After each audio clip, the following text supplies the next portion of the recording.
السلام عليكم ورحمة الله وبركاته. رب يسر ولا تعسر وتمم بالخير.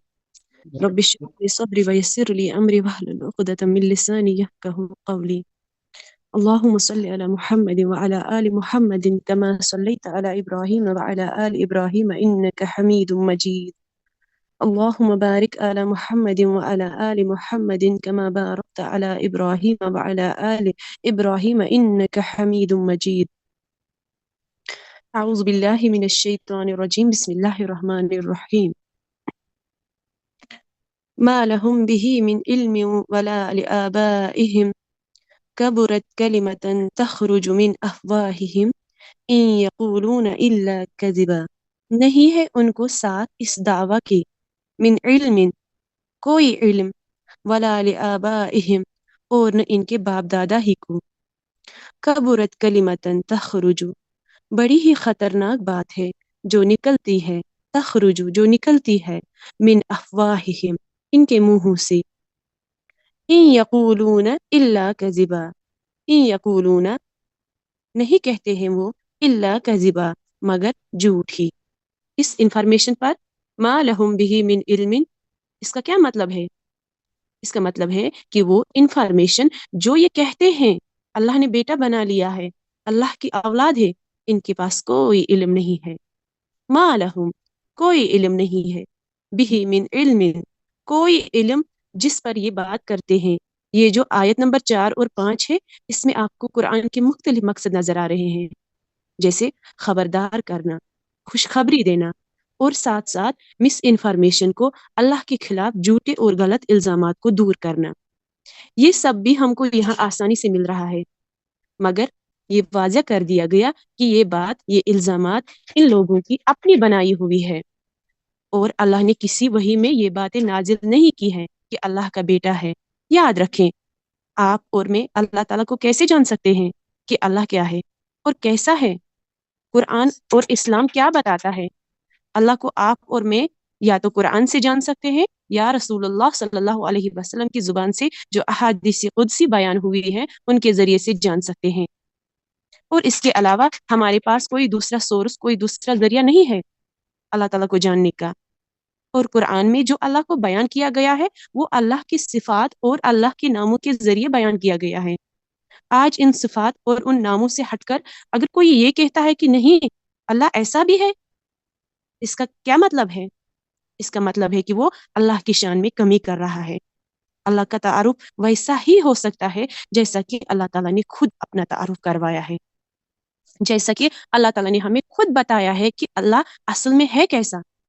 اسی چیز کو یہاں ذکر کیا گیا ہے. یہ جو جملہ آیا ہے ما لہم بہ من علم، سکالرس کہتے ہیں یہ جملہ عربی میں کئی طرح کہا جا سکتا ہے. مثال کے طور پر اگر یہاں آتا لیس علم لہم، لیس علم لہم یعنی ان کے لیے کوئی علم نہیں ہے.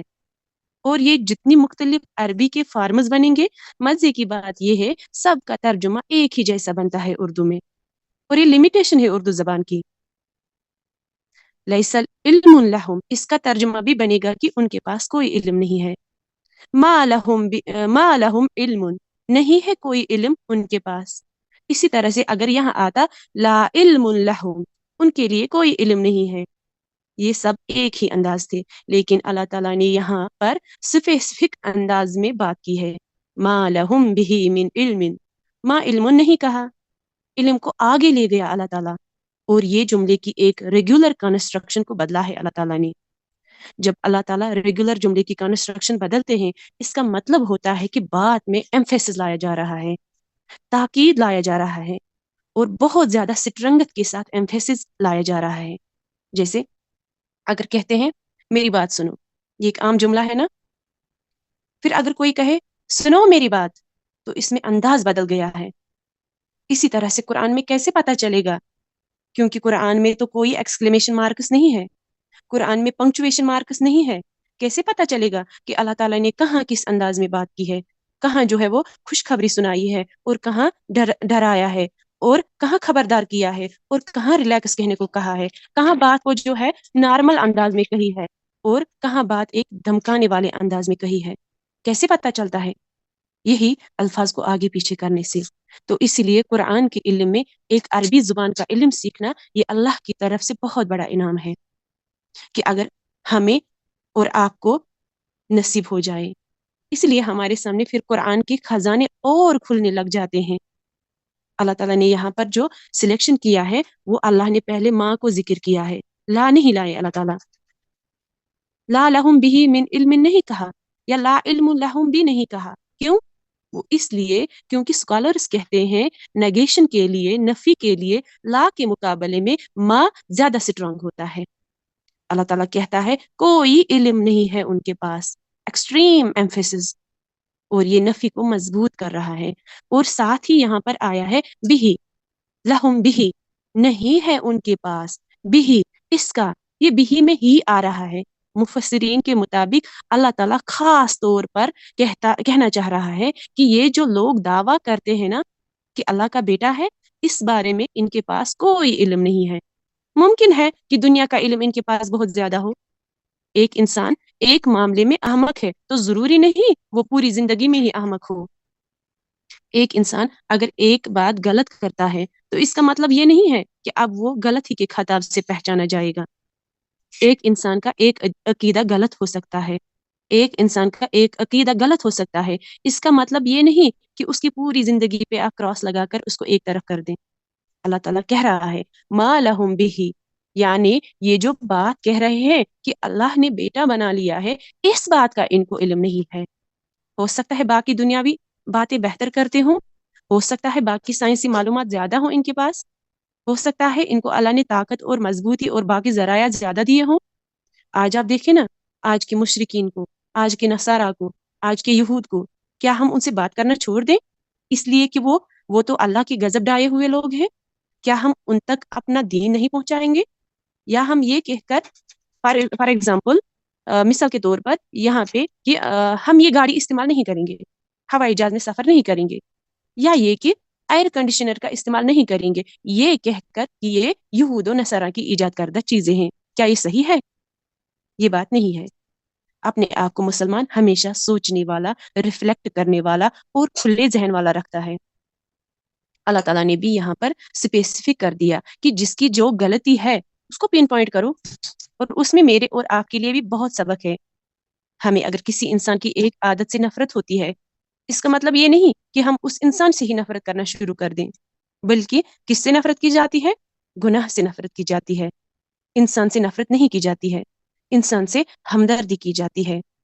تو اللہ تعالیٰ نے بھی یہاں اس انداز کو اپنایا ہے کہ ان کے باقی معاملات ٹھیک ہو سکتے ہیں، لیکن ان کا یہ دعویٰ کہ اللہ کی اولاد ہے، اس میں وہ بالکل غلطی پر ہیں اور وہ غلط بات کہہ رہے ہیں. وَلَا لِآبَائِهِمْ، اور نہ ہی ان کے جو آبا ہیں ان کے پاس علم ہے. آپ یہاں پہ فرق دیکھیے، غور کیجئے.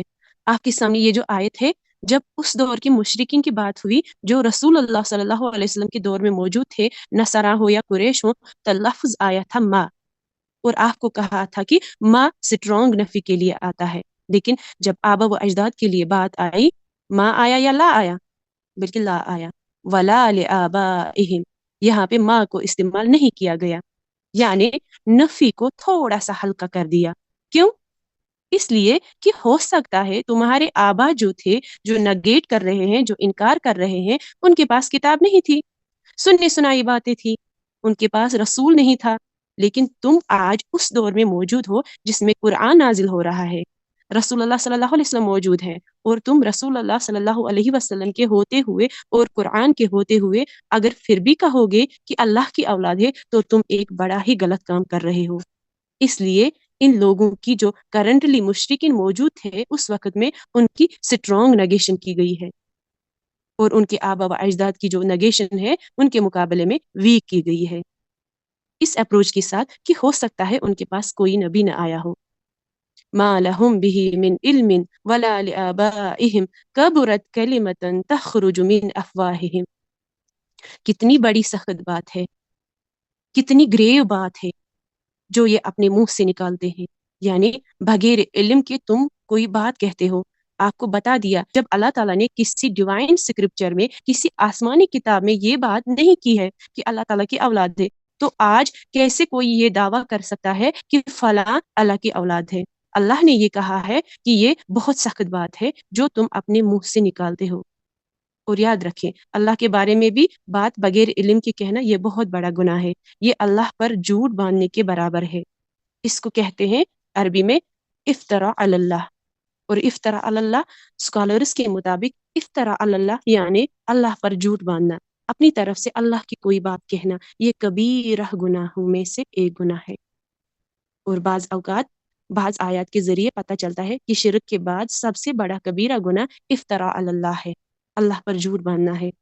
اور جب ہم اللہ پر جھوٹ باندھنے کی بات کرتے ہیں تو ہم اس کو کیٹیگورائز کر لیں، اللہ کے بارے میں جھوٹ کہنا ہو یا رسول اللہ صلی اللہ علیہ وسلم کے بارے میں جھوٹ کہنا ہو یا اسلام کے بارے میں جھوٹ کہنا ہو، یہ سب اسی کیٹیگری میں آ جائے گا۔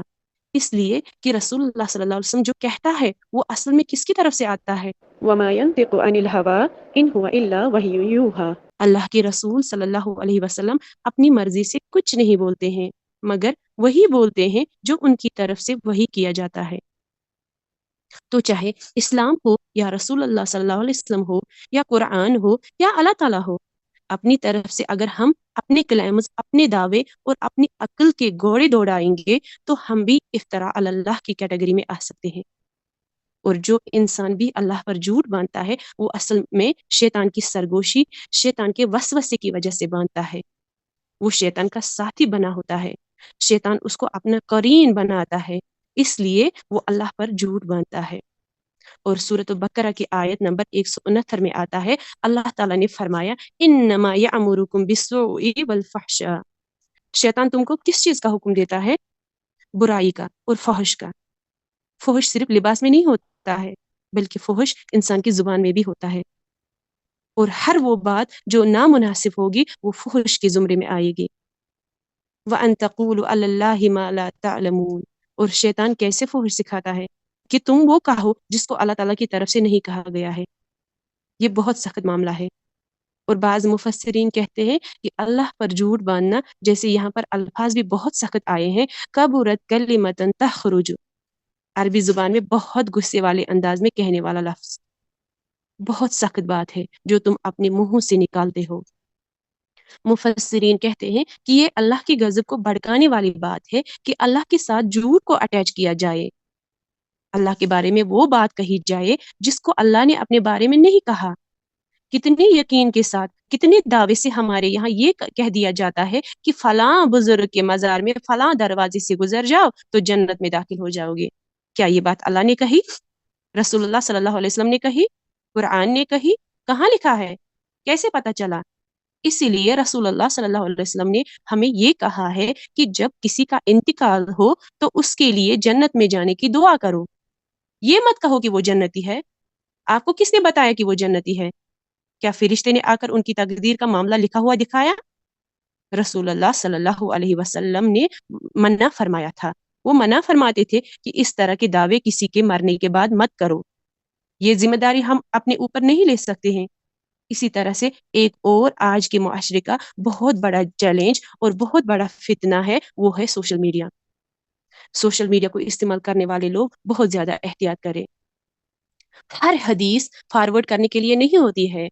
ہمارے یہاں ایک بیماری پیدا ہو گئی ہے آج کی جنریشن میں، یہ فیس بک، یہ what's app, Instagram, snap chat, جتنی بھی سائٹس ہیں، یہ جتنا انسان کو فائدہ دیتی ہے نا، اس سے کئی زیادہ نقصان پہنچاتی ہے۔ اور اکثر ہم لوگ یہ سمجھتے ہیں کہ اس سے بڑی کوئی نیکی نہیں ہے کہ جو بھی دین سے ریلیٹڈ میسج آئے گا، جب تک نہ میں اس سے سارے گروپس اور سارے کانٹیکٹس میں فارورڈ کر دوں گا یا کر دوں گی، تب تک میری نماز شاید قبول نہیں ہوگی۔ اور المیہ یہ ہے کہ سب لوگ آنکھیں بند کر کے بنا دیکھے بنا جانے ان احادیث کو فارورڈ کرتے رہتے ہیں۔ خدا را ان کی پہلی جانچ کریں، کتاب کھولیں، دیکھیں۔ یہ آنکھیں بند کرنے والا کام نہیں ہے، اس سے بہتر پتہ ہے کیا عمل ہے؟ آپ 5 روپے 10 روپے صدقہ کر دیں، وہ ایک اچھی نیکی ہے۔ اس سے بہتر ہے کہ آپ 2 رکعت نفل نماز پڑھ لیں۔ اس سے بہتر ہے کہ آپ 1 رکوع قرآن کا پڑھ لیجئے۔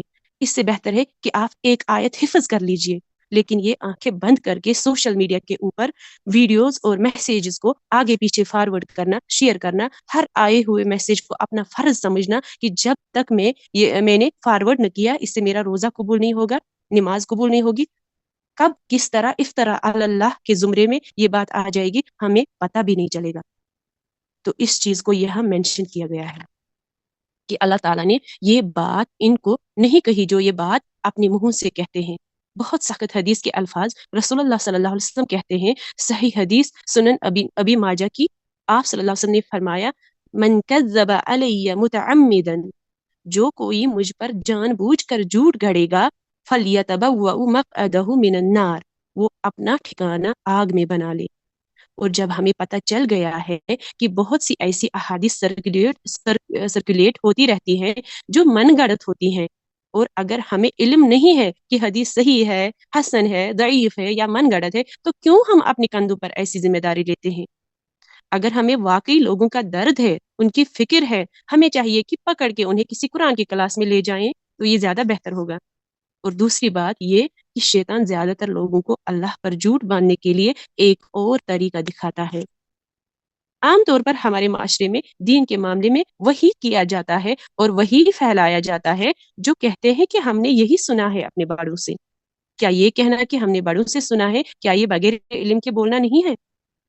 اگر اللہ نے مجھے عقل دی ہے، اللہ نے مجھے پڑھنے کی لکھنے کی صلاحیت دی ہے، اللہ نے مجھے ہر چیز گوگل پر سرچ کرنے کی صلاحیت دی ہے، تو کیا اللہ نے مجھے یہ توفیق نہیں دی کہ میں قرآن کی کلاسز میں پہنچوں، قرآن کھولوں اور دیکھوں اور چیک کروں کہ زندگی میں جن چیزوں کو میں نے دین کے نام پر کیا ہے کیا وہ اصل میں دین ہے بھی کہ نہیں؟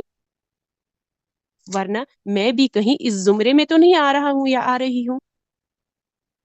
ما لہ بہ من علم، یعنی مجھے علم تو ہے نہیں اور میں اتنی بڑی بڑی باتیں اپنی طرف سے کہتا ہوں. یہ الزام ہوگا اللہ کے اوپر اور اللہ کے دین کے اوپر. اگر ہم پر کوئی الزام لگاتا ہے تو کیا ہمیں اچھا لگتا ہے؟ ہم انسانوں پہ یہ چیز انگرینڈ ہے کہ اگر کوئی ہم پر الزام لگا دے ہمیں تو وہ بھی اچھا نہیں لگتا جو ہم میں ہوتا ہے. تو ہم کیسے اللہ پر الزام لگاتے ہیں؟ اللہ کے رسول صلی اللہ علیہ وسلم فرماتے ہیں، ایک حدیث کا مفہوم ہے کہ اللہ تعالیٰ کی ہستی سے زیادہ کوئی صبر کرنے والا نہیں ہے. اور یہ حقیقت ہے. لوگ کیسے کیسے الزام اللہ پر لگاتے ہیں، کیسی کیسی تہمات لگاتے ہیں. تو کیا اللہ ہماری آکسیجن بند کر دیتا ہے؟ تو کیا اللہ تعالیٰ ہمارا رزق کھینچ لیتا ہے؟ تو کیا اللہ تعالیٰ ہمارے پیروں کے نیچے سے زمین کو پھاڑ دیتا ہے؟ تو کیا اللہ تعالیٰ ہم پر آسمان کے ٹکڑے برسانے لگتا ہے؟ ایسا تو کچھ بھی نہیں ہوتا ہے. بلکہ انسان تو بعض اوقات سوچتا ہے کہ اتنی نافرمانی کے بعد بھی اتنا کچھ ملتا ہے، تو شیطان انسان کو اور نافرمانی کی طرف آگے بڑھاتا ہے. اگر کوئی ہم سے زیادتی کرتا ہے تو اس سے تو کوئی چیز دینے کو دل نہیں کرتا ہے. اور اللہ جس کی ہم کھلم کھلا نافرمانیاں کر رہے ہوتے ہیں، جس کے احکامات کو ہم انکار کر رہے ہوتے ہیں، اس کے باوجود اللہ تعالیٰ کی رحمت دیکھیں، اس کی شفقت دیکھیں اور رزق دیتا ہے ہمیں. شاید کہ میرا بندہ اس رزق کو استعمال کر کے اپنی عقل کو بھی استعمال کرے اور اپنے رب کی طرف واپس پلٹ کر آئے. یاد رکھیں، اللہ کو رجا ہے، امید ہے اپنے بندوں سے. تو کیا ہم اللہ کی امید پر پورا نہ اتریں گے؟ اللہ تو رزق دیتا ہے ہماری نافرمانی کے باوجود بھی، اور اللہ ان کو بھی دیتا تھا جن کے لیے آیا کبرت کلمتن تخرج من افواہہم. بہت بڑی سخت بات ہے جو ان کے منہ سے نکلتی ہے، یہ بات کہ اللہ کی اولاد ہے، یعنی عقل کی روشنی کے بغیر، علم کی روشنی کے بغیر انہوں نے یہ بات ایجاد کی ہے. اور آگے اسی آیت میں فرمایا ان یقولون الا کذبا، یعنی یہ نہیں کہتے مگر صرف جھوٹ. اور جھوٹ اللہ تعالیٰ کو سخت ناپسند ہے. قرآن میں آتا ہے لعنت اللہ علی الکاذبین، اللہ کی لعنت ہے جھوٹ بولنے والوں پر. اور جھوٹ جس لیول کا بھی بولا جائے، اور جہاں اللہ کی لعنت ہوتی ہے وہاں اللہ کی رحمت نہیں ہوتی ہے. اگر میں اور آپ چاہتے ہیں کہ ہماری زندگیوں میں رحمتیں برسے، ہم اللہ کی رحمتوں کے سائے میں رہیں، تو اللہ سے دعا کرے کہ میں کبھی چھوٹے سے چھوٹا جھوٹ بھی اپنی زبان سے نہ کہوں، نہ خوف سے بولوں، نہ عادتاً بولوں، اور نہ کسی کے ڈر سے بولوں. ہم اللہ سے دعا کرتے ہیں کہ اللہ تعالیٰ ہمیں ہمارے دلوں کو ایسا کر دے کہ ہماری زندگیوں میں سے اور ہمارے کرداروں میں سے جھوٹ بالکل نکل جائے. اس لیے کہ حدیث کا مفہوم ہے آپ صلی اللہ علیہ وسلم نے فرمایا کہ بندہ جھوٹ بولتا ہے، ایک جھوٹ بولتا ہے، پھر دوسرا جھوٹ بولتا ہے، پھر تیسرا جھوٹ بولتا ہے، یہاں تک کہ وہ ایک جھوٹا بن جاتا ہے اور اللہ کے ہاں وہ کذاب سمجھا جاتا ہے۔ کذاب فعال کے وزن پر ہے، یعنی سخت جھوٹا، سخت جھوٹ بولنے والا۔ اور ہم سب نے بچپن میں وہ بات سنی ہے کہ جب آپ ایک جھوٹ بولتے ہیں تو اس جھوٹ کو چھپانے کے لیے 100 جھوٹ بولنے پڑتے ہیں۔ تو اس سے بہتر ہے ایک سچ بولیں، چاہے ہمیں وہ کڑوا ہی کیوں نہ لگے، کیونکہ اللہ کو بھی سچ بولنے والے لوگ بہت پسند ہیں۔ اور اسی طرح سورۃ مریم کی آیت 88 سے لے کر 90 تک اللہ تعالیٰ فرماتے ہیں وَقَالُوا اتَّخَذَ الرَّحْمَنُ وَلَدًا، اور انہوں نے کہا ہے کہ رحمان نے اپنا بیٹا بنا لیا ہے۔ وَلَقَدْ جِئْتُمْ شَيْئًا إِدًّا، تم نے تو بڑی سخت بات کی ہے۔ تَقَادُ السَّمَاوَاتُ يَتَفَطَّرْنَ مِنْهُ، قریب ہے کہ آسمان ٹوٹ جائے۔ وَتَنشَقُّ الْأَرْضُ، اور زمین پھٹ جائے۔ وَتَخِرُّ الْجِبَالُ حَدًّا، اور پہاڑ گر جائیں، اس بات پہ کہ انہوں نے کہا ہے کہ اللہ نے اپنا بیٹا بنا لیا ہے۔ تو یہ جو آیت نمبر 5 ہے سورۃ الکہف کی، یہ اصل میں امت کے اندر اس وقت کے جو لوگ تھے، اس وقت کی جو قومیں تھی اور آنے والی قوموں کے لیے بھی وضاحت لے کر آیا کہ قرآن مس انفارمیشن کو ٹھیک کرتا ہے۔ اللہ سے دعا ہے کہ اے اللہ، جو ہمارے کرداروں میں، ہمارے گھروں میں، ہمارے معاشرے میں اور ہماری دنیا میں جو ٹیڑھ ہے، اللہ اس ٹیڑھ کو دور کر دے۔ اللہ ہمیں ان آزمائشوں کے وقت میں قرآن کو تھامنے والا بنا دے۔ اللہ ہمیں ان آزمائشوں کے سیلاب کے اندر قرآن کو پکڑنے والا اور اس پر عمل کرنے والا بنا دے۔ بارک اللہ لی و لکم فی القرآن العظیم ونفعنی وإیاکم بما فیہ من الآیات الذکر الحکیم۔ سبحانک اللہم وبحمدک، نشہد ان لا الہ الا انت، نستغفرک ونتوب الیک۔